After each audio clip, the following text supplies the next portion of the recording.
Hello, welcome to HYTC Sport. Right, let's take a look at every Premier League club and find each team's former manager who has currently got a really weird job. Yes, even weirder than being a full-time YouTube gambine. Right, let's go. Arsenal, Arsene Wenger, FIFA's Chief of Global Football Development. What a grandiose title for such a vague job. What does Arsene Wenger actually do for FIFA? Last I checked, he was trying to outlaw throw-ins. Thank Christ FIFA didn't do that 15 years ago, or Roy Delap would probably be working in Pizza Hut. Aston Villa, GERARD HOULLIER, Head of Global Football for Red Bull. Yeah, anyone remember GERARD HOULLIER, that treble-winning Liverpool manager? Sort of. Who wound up at Aston Villa for a year before leaving for health reasons. Most Villa fans probably assume this guy had just been playing chess on his porch for the last decade, being nagged by the wife every 3.5 minutes. No, not only has he become the technical director of Lyon's women team, but he's also head of global football for Red Bull, responsible for Salzburg, RB Leipzig and New York Red Bulls. Bit bizarre though, for a guy who suffered from cardiac problems in the past to then go and work for a company who's been continuously linked with an increase in heart attacks for decades. This isn't me calling out Red Bull, it's just what I found on Google. Brighton SAMI HYYPIA FC Haka assistant coach. I wouldn't be surprised if SAMI HYYPIA is currently banging his head off a bridge. 7 years ago, he was manager of Bayer Leverkusen, finishing third in the Bundesliga,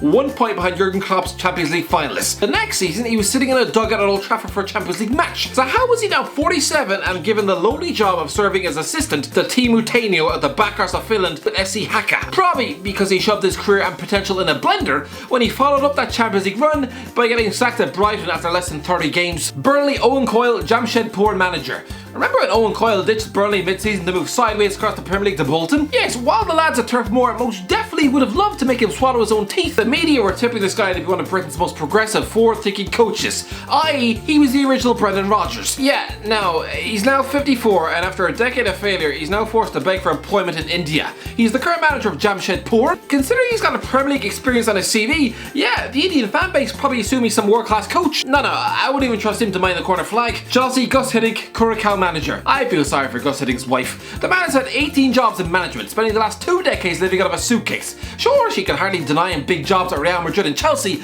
or the opportunity to coach at World Cups, or even to shovel his face with cash out the backers of Russia. By now, the man is nearly 80 years of age and currently the coach of Curacao, a country whose record goal scorer is Leandro Bacuna with 11. Imagine coming out of retirement to coach a football team ranked below Syria, Canada and El Salvador in the goddamn world rankings. Is he that terrified of spending time with his wife that he'd rather spend his 70s coaching lads from Huddersfield and Halifax Town, preparing for big games against Guatemala, Cuba and the British Virgin Islands? I mean, come on. Crystal Palace Keith MILLEN Orgryte manager.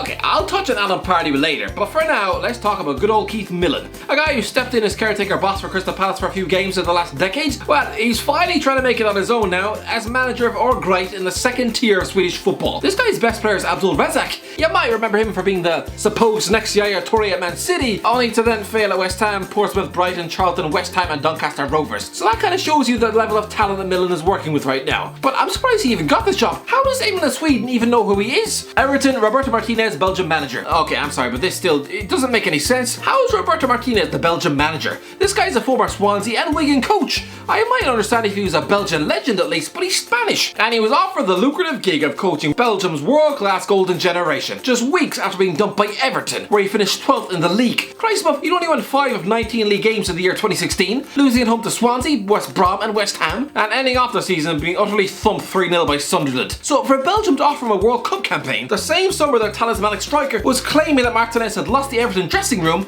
I'm sorry, just how did this ever happen? Fulham FELIX MAGATH, head of global soccer. Everyone remember FELIX MAGATH, that former Schalke manager who took over at Fulham in 2014? In many ways, he was a trailblazer for the likes of Jurgen Klopp, becoming the first German to manage in the Premier League. But good Christ, he's another disaster. The man was supposed to save them from the drop. No, he just destroyed the morale and accelerated the relegation before being sacked in the Championship. This man has a good track record, but I'm sorry, trying to treat your star centre-half's injury with cheese and forcing your players to spend their day off standing still on a freezing cold training pitch. Did he think he was in the army? No wonder he lasted about as long as a Charlie Sheen marriage. Anyway, he's since chucked in the management gigs and is now the head of global soccer, where he oversees commitment to FC Wurzburger Kickers and FC Admira Vienna. What a strange cookie. Leeds John Carver, Scotland assistant coach. Anyway, I'll go for John Carver, the self-proclaimed best manager in the league at Newcastle, the guy who was briefly caretaker boss of Leeds in 2006. Well, now joke's on us because he's going to coach at Euro 2020. And I assume this man had just agreed to spend the rest of his life living in Alan Pardew's sweaty pocket. But no, this guy's going to be coaching at Wembley for Euro 2020 clash with England. So maybe he was telling the truth all along. Leicester Sven-Göran Eriksson, Philippines consultant.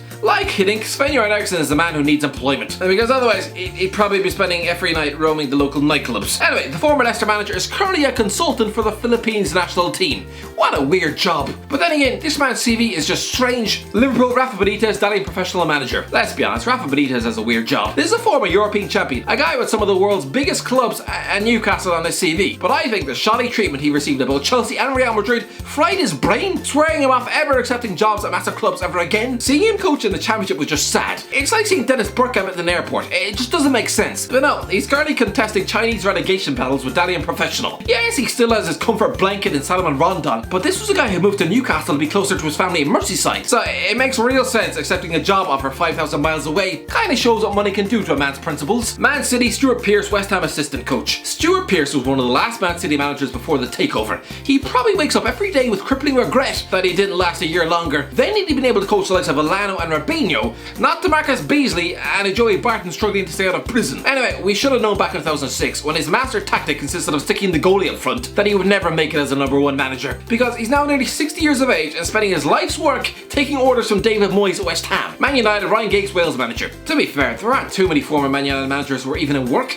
I suppose I'm still trying to get my head around the fact that Ryan Giggs is actually going to be taking on Roberto Mancini at the European Championships. For years, this guy's managerial credits were summed up in a meme. Give it Giggsy to the end of the season. But now, he's actually a proper manager, coaching Aaron Ramsey and Gareth Bale. He's not a joke anymore. But again, I know he was a great player, but he was a great Manchester United player. Half the time, he seemed to treat the Welsh national team the same way he treated his brother's feelings. He only has just over 60 caps. He regularly pulled out of international squads, just 12 goals. And now they give him the honour of Wales manager. It's a bit like Rodri making a best man at his next wedding. Newcastle, Steve McClaren, Derby County technical director. I can't work out how Steve McClaren keeps finding employment in football. Oh wait, actually I can, because Derby County exists. He's back at the club for a 4th spell, this time as technical director and advisor. Lads, you've sacked him twice since 2015. Why do you keep offering him jobs? I realise the club are in crisis, but Christ above, do you really think Wayne Rooney needs advice from McClaren, the same manager who cost him Euro 2008? He'd probably sooner ask for footballing advice off a shop assistant at Tesco than he would McClaren. Sheffield United, Nigel Clough, Mansfield Town manager. Look, I'm not saying Nigel Clough is above the level of Mansfield Town manager, and fair play to him. Being the son of a 2-time European champion, sharing the same DNA as one of the finest managers of all time, he could have been taken over by the ego. And to say that he was destined for greater things than a League 2 club with a dressing room that stinks of sweat and 6-week-old piss. But now he's rolled up his sleeves and taken the gig, fair play. To be fair, it just looks weird to see Clough in a dugout that isn't Burton Albion. Sure, he had 4 years at Derby and 2 at Sheffield United, but lads, he was Burton boss for 16 years. Seeing him at Mansfield, it's a bit like seeing your dad on a date with your school teacher. It's just a bit wrong. Southampton, Gordon Strachan, Dundee technical director. Good old Gordon Strachan, the same Southampton manager who once compared Augustin Delgado to a yogurt pot. My kind of manager. Anyway, you'd have thought he was done in football when Scotland sacked him in 2017, and when he was kicked off Sky for comparing Adam Johnson insults to actual racial abuse. Anyway, he does actually have a job. At 63, he's currently technical director of Dundee. Whatever that involves. Probably just involves being disappointed every weekend. Tottenham, Martin Jol ADO Den Haag technical director. Ever remember Martin Jol, that likeable Tottenham manager who steadied the ship in the mid-2000s? Anyway, like Strachan, he's also a technical director, overseeing things at ADO Den Haag.